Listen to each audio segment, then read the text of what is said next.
Chine chwrst còmhla diw man y Fànas.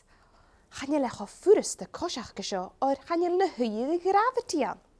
Hiw tol rwtyn an y Fànas. Agus yn diw, ha mysio dal y ysgwt mae yw'n y planetyn ansach ddys gydeinio.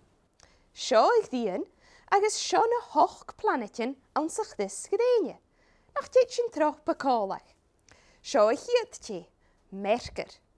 Yn oorsan Venus, yn oorsan an-diugh. Sio y planet iddo fel sinne. Mars, Jupiter, Saturn, Uranus, agus Neptune. Nach dit sy'n troch by yn wedile. Merkur, Venus, an-diugh, Mars, Jupiter, Saturn, Uranus, agus Neptune.